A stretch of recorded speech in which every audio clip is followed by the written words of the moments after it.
ہمیں سپورٹ کرنے کے لیے ہمارے چینل کو ابھی سبسکرائب کر لیں اور بیل کے آئیکن پر کلک کر کے ہماری لیٹسٹ ویڈیو کی نوٹیفیکیشن بر وقت حاصل کریں۔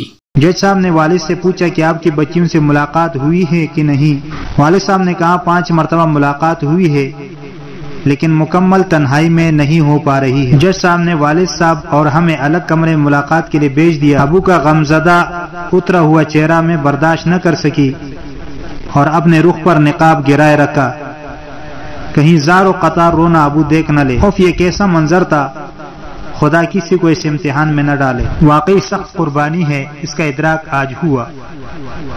باہر بھائی بہن رو رہے تھے، بہنوی سر جھکائے خاموش بیٹھے تھے، چھوٹا بھائی دیوار کی طرف منہ کیے ہچکیوں سے رو رہا تھا۔ مریم نے اس کو بلایا تو اور دور ہو گیا۔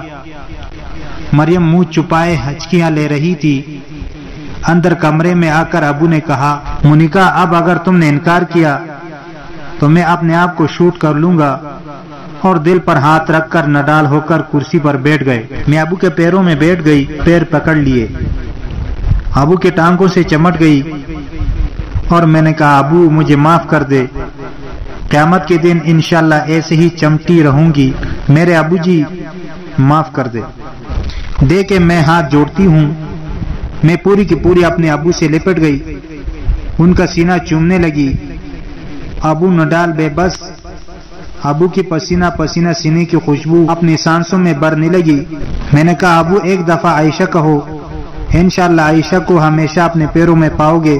آپ کی نافرمان بیٹی کو اپنے خالق کی فرمانبرداری مل گئی ہے، میں کیا کروں، کیسے آپ کو مناؤں؟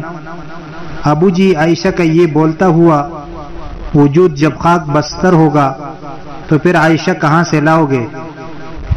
لیکن عائشہ اگر اپنے رب کی فرمانبرداری میں مری تو قیامت کے دن آپ نے اس قربانی کی قیمت تو فخر سے وصول کرے گی نا۔ ابو جی مسلمان ہو جائیں، ایسی جگہ آپ کو لے جاؤں گی کہ دنیا والے کچھ نہ کر سکیں گے۔ میری آوازاری کو ابو خاموشی سے سنتے رہے، کچھ دیر میری طرف حسرت سے دیکھتے رہے، اپنے آنسوؤں پر قابو پاتے رہے۔ ان کو الفاظ نہیں مل رہے تھے یا وہ بول نہیں پا رہے تھے۔ پیدائش سے لے کر اب تک کی مونیکا کو بڑی حسرت سے دیکھتے رہے۔ آخر میں ہنکارا بھر کر اپنا گلا صاف کیا اور آہستہ سے مخاطب ہوئے، کہا، مونیکا بڑا ناز تھا تم پر، تم نے یہ مجھے کیسا روک دے دیا، پوری زندگی اب تم مجھے نہ دیکھ پاؤ گی، میں تمہیں معاف نہیں کر سکتا۔ کیا چھوڑا ہے تم نے میرے لیے اس دنیا میں، کس نے دیکھی ہے وہ دنیا، تم نے بھی اسی دنیا میں فیصلہ کیا ہے اور میں بھی اسی دنیا میں تم سے اپنے لیے فیصلہ چاہتا ہوں۔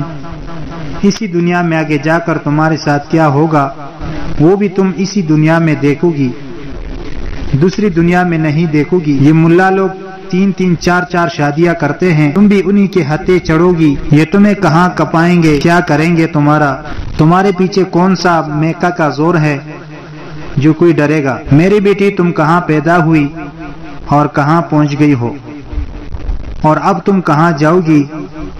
نہ سوچا نہ سمجھا، اتنا بڑا قدم اٹھا لیا، اپنے باپ کا مان توڑ دیا۔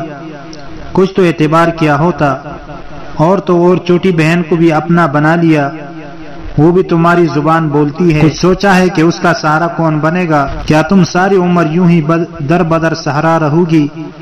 یہ مدرسے کی لڑکیاں پڑھ کر چلی جائیں گی، پھر کون ہوگا تمہارا پرسان حال؟ کیا مستقبل ہوگا تمہارا؟